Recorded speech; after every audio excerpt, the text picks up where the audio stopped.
Hey y'all, welcome to Sharpen, where no matter the candid conversation, we always end up whittling life down to what matters most. And we hope that as you hang out with us today, you will be inspired to do the same. My name's Nicole Payne. I have with me Danielle Perry, Lynn Rue, and Natira Blount. And today's topic is value in vulnerability. I recently had a situation where it was something involving the kids, and I'm not always the best at communicating it clearly enough for the sake of being not trying to be nice about it, or trying not to hurt someone's feelings with regards to it. But and the individual does not have kids, but what this person said to me was that they experienced something on their job that helped them see something they did to me with regards to my kids, and they were just like, I need to make sure I'm not doing that, because I was just like, I don't know how to explain it in a way where the person would really understand that I'm not trying to be mean, or I'm not trying to be anal about things, but there's a way to do things, especially when it involves my children, where you need to go through me, period. In the way with this person's job, there was someone not going through her and doing things in her realm, and she got it. Like, it clicked. A few days after something that I needed to address, I kind of addressed it, but this person came back with so much more realization. Yeah. And I needed God to help me handle that. Okay, So I was, you don't want to, we try to guard how we come off to people, which then causes us not to want to be as vulnerable. You try to guard how someone will perceive you, because again, you open yourself up. You're trying to control the situation. Yeah, very much so. The narrative. Very much so. Yeah, I said that to my son recently. I was like, because I like, after a certain hour during the week, I need the whole level, the bottom level of my house, well, the main level, to be shut down. I need the dog in the crate, zip that joint up. I need the kitchen clean and closed. I need lights out. I need everybody upstairs settling in their rooms, at least settling by like 9. That's what makes me feel better. And one night, and my kids are like teenagers at this point, and I was going around and they were doing something. I was looking like, yo, why haven't you taken a shower? And then I said, you know what? That's me needing to feel I got this all under control. Because all I'm thinking about is that's gonna mess up my morning. Yeah. You gonna drag. You gonna have an attitude. You pulled out something tacky to wear tomorrow because you don't feel like it. And then in the morning you're gonna be trying to revamp your outfit and iron and ask your brother, can you borrow his shoes? And it's gonna be a whole thing. And I just need you not to do that. So if I can make sure that this is done and this is done and everybody's ready and settled, and I literally said, I just said, it makes me feel a little anxious when everything is still up in the air at this time on a Sunday night or on a Tuesday night when we got to get up, and the flow of the morning is going to be determined by tonight, how we settle. But it really was about me feeling like I had control. And I realized, like, you coming up in here yelling or accusing and criticizing, when all you really need to say to them is, it bothers me when this isn't ready. And then I have trouble resting because of this. That's me being vulnerable instead of me being, I am your mama. I said, get your clothes out. And you should be in bed by now. You should be showered, flossed, brushed. Like, they're not 5. Right. And this is not going to happen like that. And I had to just let them know, this is why I act like this. I'm working on it. Yeah, but can you please? That's good. Yeah, yeah. Get the grit off your body. Yeah, the grit. And I'm going to go in my room and close my door. I'm not going to come back out. But I need you to do, okay. All right. That's good. But this is why I'm like this. I'm trying to work on it. But this is why I'm like this. Yeah. That, they needed to hear that. They're old enough to understand Mom doesn't like that. Mom, you're stressing mom out. Yeah, Like, they will. They will. Yeah, I know who it is. We all know which I ain't one saying no names. that is. But I just know that when people see you more clear, when you are vulnerable in the right timing, with wisdom, of course, with boundaries, because I'm vulnerable with my students too, Right. in an appropriate way. I'm not going to say Miss Blount has menstrual cramp, Right. so please. I'm pissed off. But I can say, boys and girls, I had a very rough night, Yes. and I have a little headache. Yes. So today, I can't keep asking you to do this and that. Let's try to follow the directions. Tell your neighbor, Miss Blount needs us to be quiet. Tell your neighbor, tell your neighbor. Tell your Right. And like they'll remember that and later. Right. And because I shared, Yeah. here's the background. Yeah. Yeah. Otherwise, I'm gonna have attitude all day, and That's you're gonna good. feel it because this is my classroom. Yeah. And that it really, like in all relationships, That's good. No relationship. it really does help. And it's not the same vulnerability for every relationship, but it really Right. does help. And it doesn't make me look weak. It doesn't make me look like, why are you telling us that? They get it. Right. They get that I had a rough night, or whatever, That's whatever. nice. Little urban nights. Yeah, Urban but they hear it. No. And they I mean, like, appreciate- I'm on the phone. You don't see that. They appreciate that vulnerability and that openness. I'll tell you something. All this movement during my spiel. I'm sorry. Please Sorry. forgive me. That's another thing with my students. I told them, I said, Miss Blount's very visual. So if I'm doing something and you're moving because you want to sharpen your pencil and you want to blow your nose and you want to do this with your jacket and I don't like that. So now all I need to say is, boys and girls, there's too much movement. Yeah. They all know why. They go sit down. Absolutely. That's good though, because you're not putting a clamp on your own self. You know what I mean? And all of those, and all of that wisdom, you are. I think you're giving yourself the space to breathe, to be, to. You know what I mean? And back to what you're saying, that's good for your body. When we continue to stuff and continue to keep it clamped and continue, that's not good on the body. No, It literally feels like you're holding your breath though. Yes. Yeah, it does. Sometimes you're like, ugh. Sometimes your And you're stomach like, hurts. You're like, why does my head Yeah. feel like it's about to explode? Or why do you have like that stressor? Like, why is the back of your mine's was back here always? Like I was The always having tension, that pain at the back of my skull. Mine's like right here. You know. My collarbone was jacked for a minute because everything, all of this, these neck muscles was Yeah. tensed. Yep. Yep. That's the migraines for me in the night sweats. I mean, soaked, changing my clothes in the middle of the night. Yeah. Yeah. And you made me think of something, Natira, when you were speaking. Vulnerability isn't oversensitivity. No. Right. That's why I was saying, like, it Yeah. feels like you're being weak, but Yeah. it's a misconception. Yeah. It is. It's not oversensitivity. And the angle that I'm coming from with that is people who may overshare because they share everything that bothers them. Like everything that bothers them. And those scriptures you read, Natira, about being able to have restraint and knowing when to be quiet, that speaks to not sharing every single thing that bothers you. Yep. Because if we're honest, a lot of things bother us from Yes. time to time. Pre-annoyed. But everybody Pretty doesn't need annoyed. to know that. Right.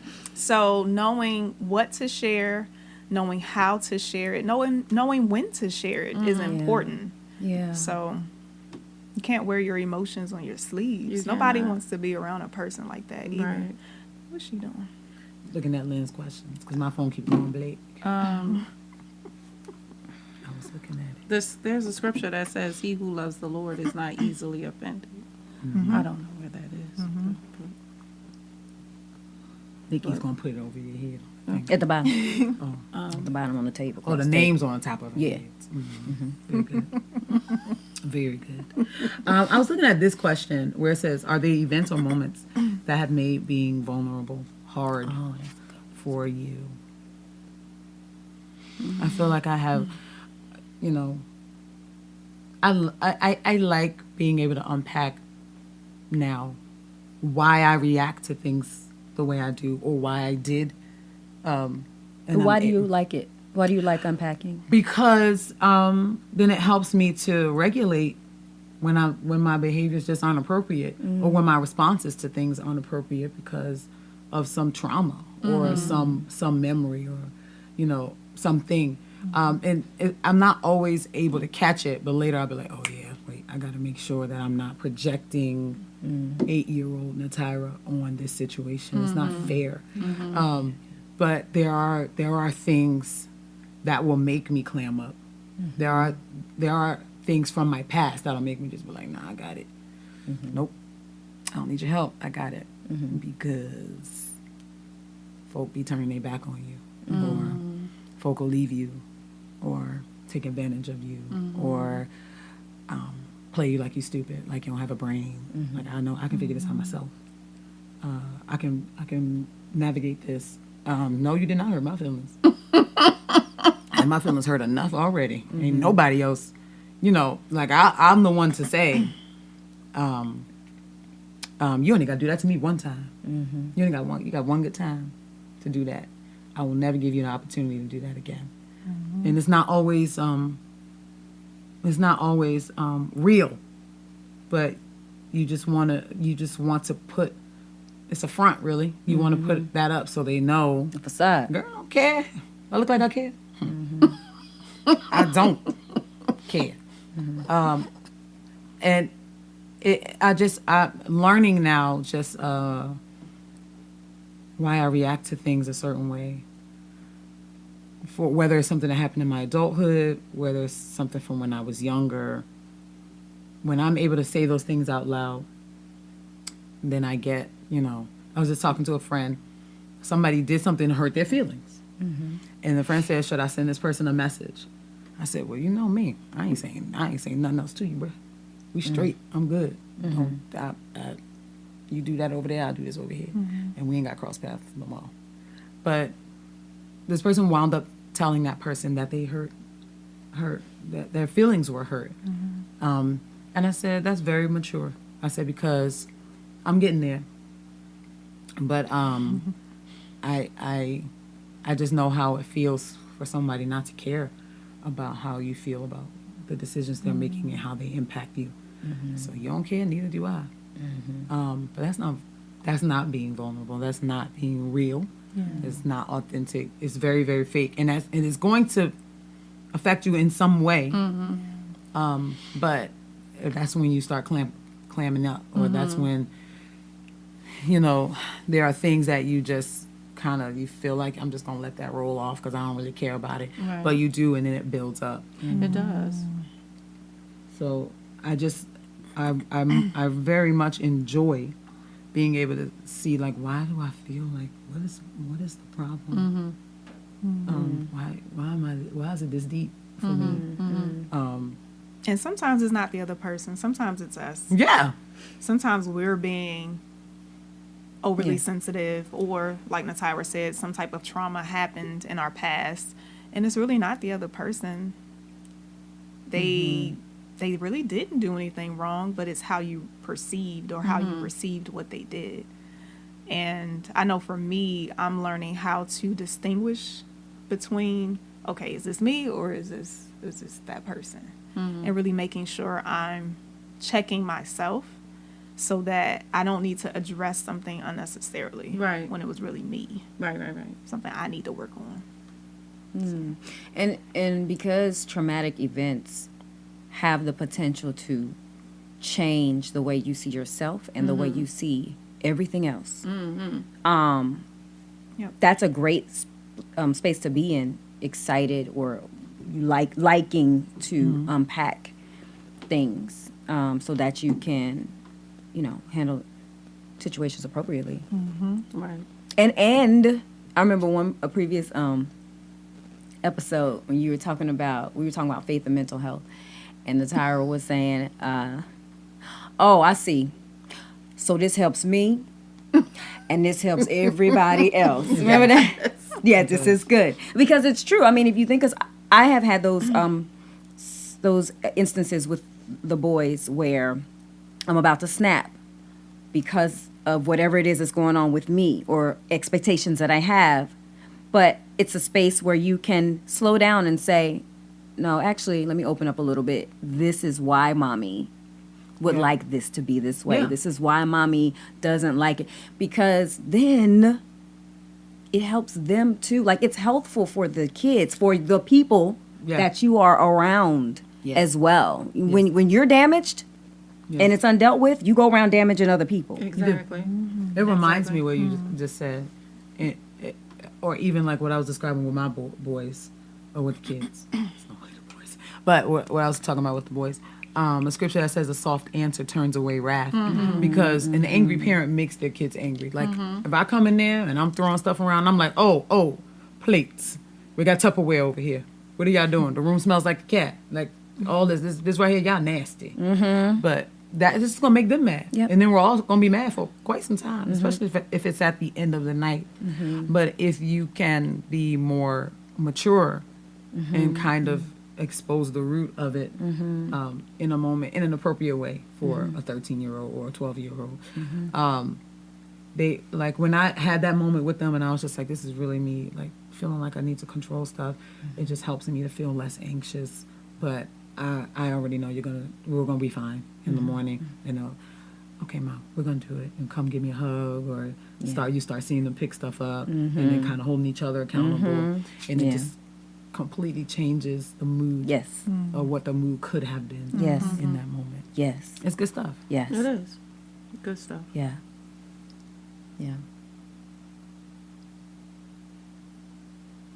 Oh.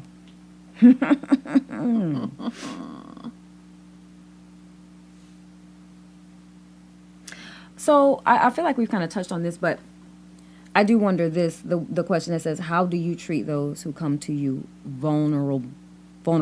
Do you feel you have the know-how to do this? Why or why not?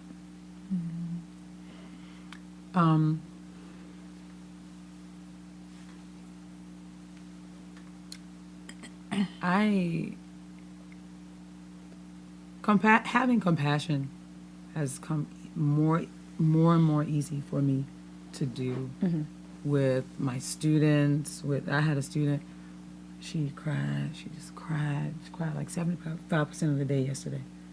And I was looking like, girl, let me tell you what I don't have time for. It's 33 y'all in here. Yeah. Ooh, 33 Nat? 30. Ooh, Lord. 33. And I was like, Natara, just give her a couple minutes. And when she finished talking to me, and it was really like stuff like, girl, you can't do nothing about any of that. But when I held her in my arms, I could feel her like breathing more easily. And it was like, this little baby is coming and talking to you about what's bothering her. It might seem like not much, but what would you want? And I try to, like, me in that same position will kind of be me coming to Montague about something that just makes me cry, where it doesn't necessarily have to make me cry. It probably wouldn't make anybody else cry, but this is what makes me cry, or what makes me feel sad, or what puts me in a certain type of space that I don't want to be in. And how would I want him to react? What would I want him to be like, girl, you all right? And that's gonna make me mad, Right. And I got something for you, but She be sliding it in there. She be sliding it in. but Hazmat suit. She gonna catch all this fire. Right. I got something for you. But I think putting myself in the position, because you do reap what you sow. And you're going to have a time when you're going to need to be vulnerable to someone who has power over you, like how my husband, or someone who has authority over you, say it more like that way.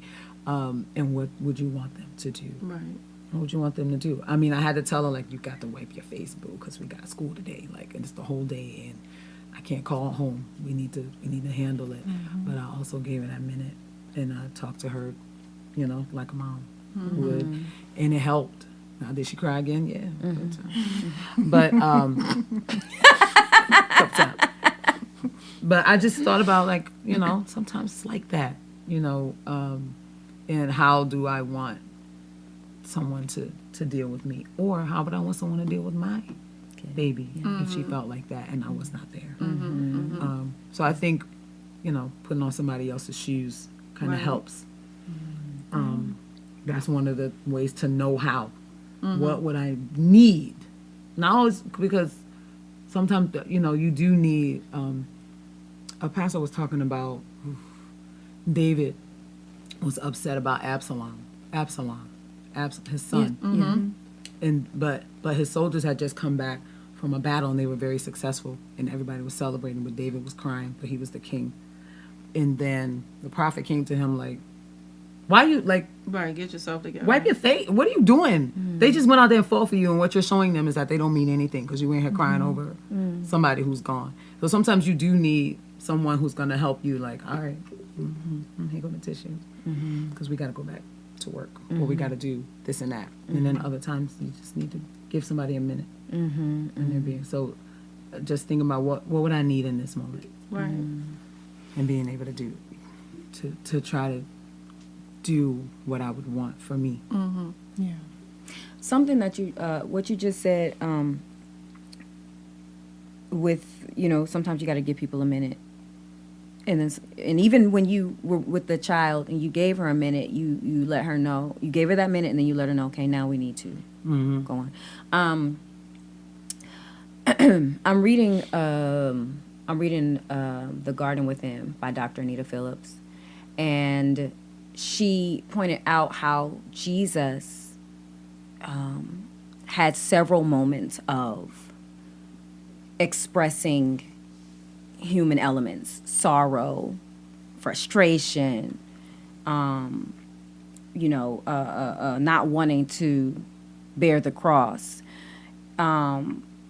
praying in the Garden of Gethsemane, and sweating droplets of blood. Did I get that right?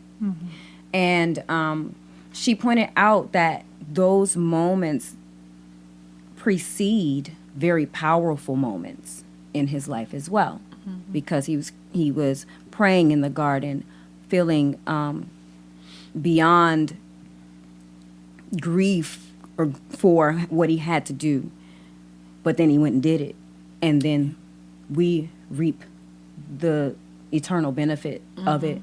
And so there's I think that goes back to what I believe when I said, when we are emotionally healthy, we have greater potential for spiritual power. And I'm glad that we're learning to give that space, give your heart its proper place. Because that, like Jesus resides there for a very good reason. Right. Because it's darn important, Right. you see.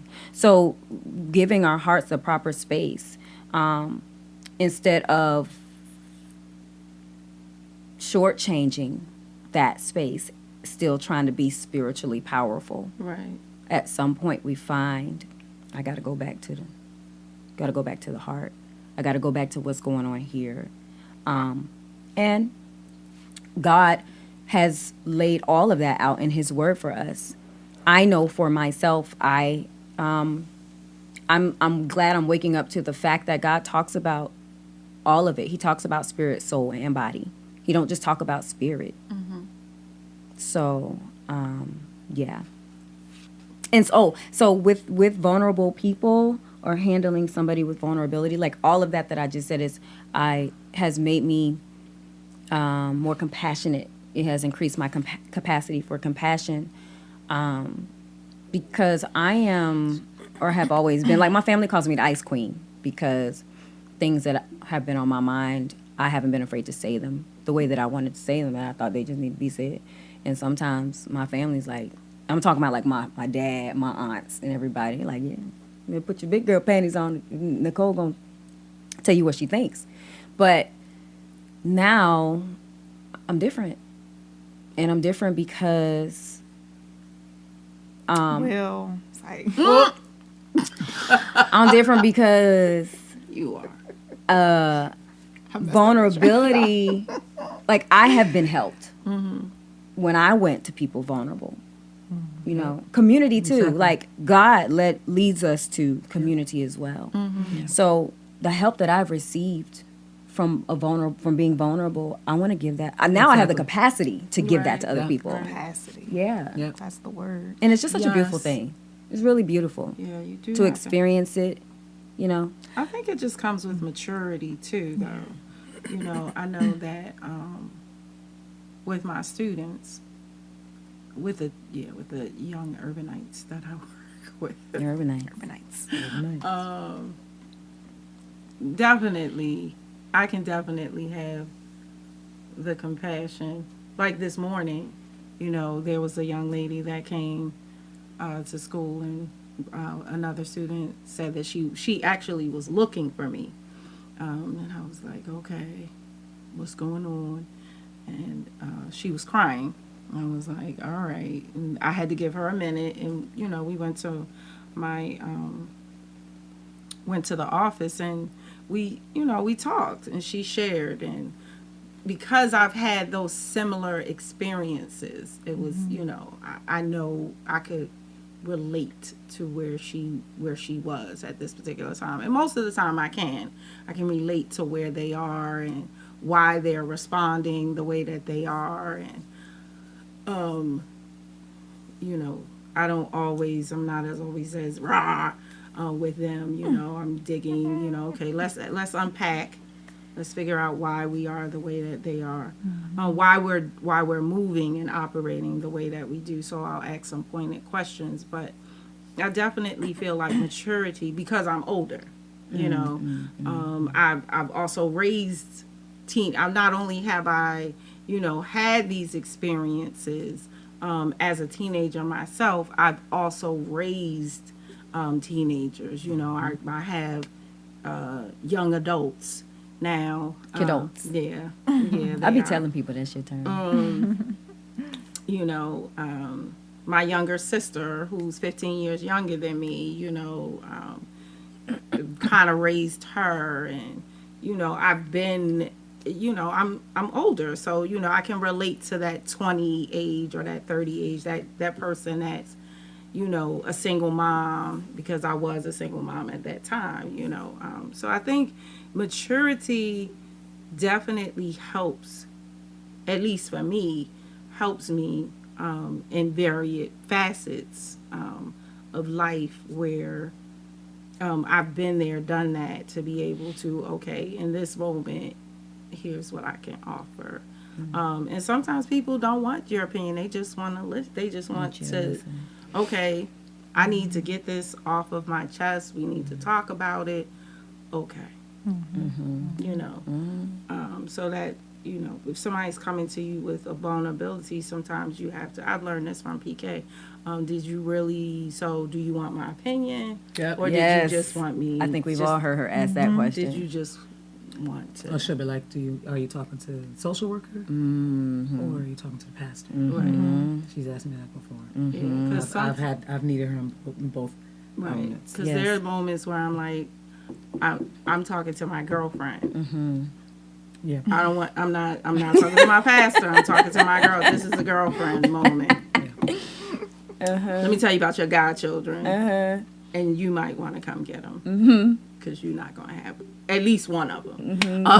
So you better come get your godson, or not so much Sid, but definitely a lot with Christian. You need to come get your godson, because he's not. You ain't gonna. The have boys one in a hit minute. different from the girls. They do. Like, you know, that's what I'm experiencing.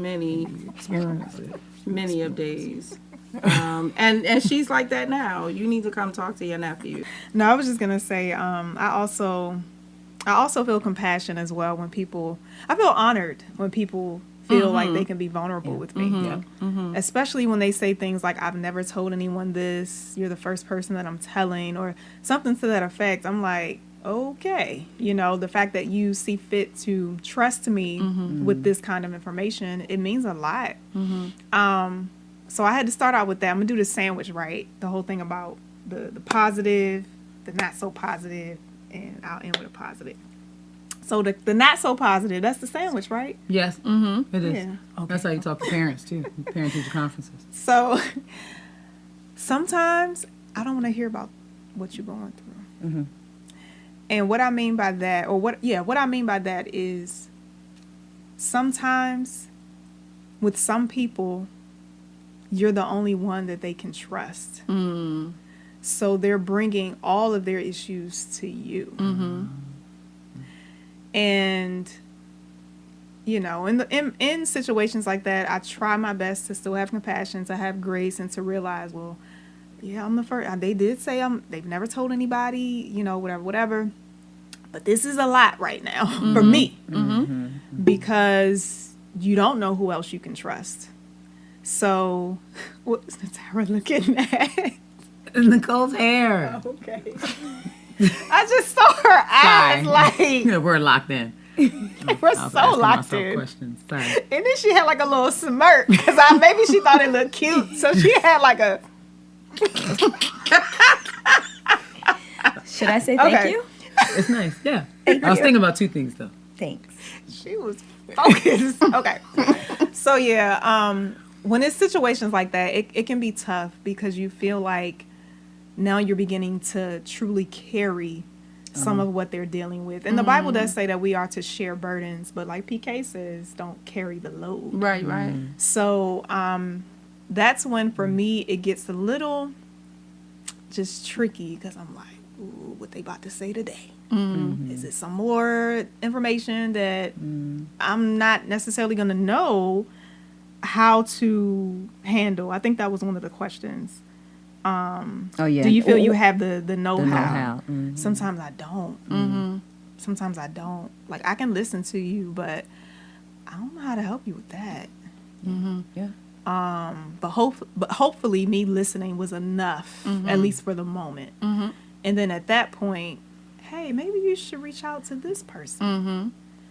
If they have a relationship with that person, you know, then I can say maybe you should reach out to that person. Maybe they can help you in a particular area, the area that I can't help you in. So that's when for me, it can become a bit much.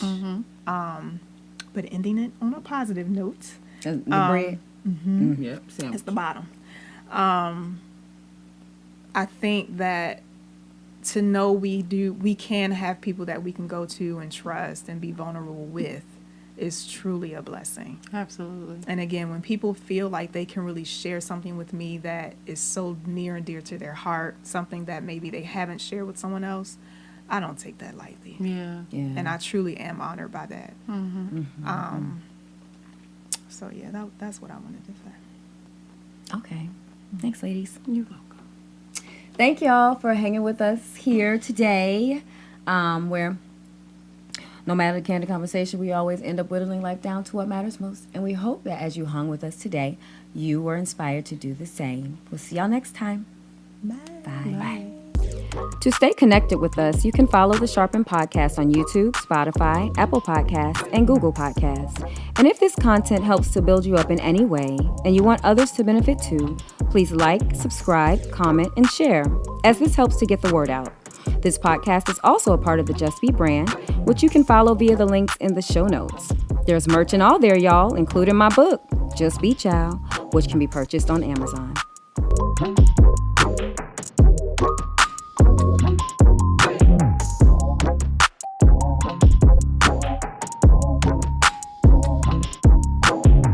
It's like I gotta pee. I sent the text.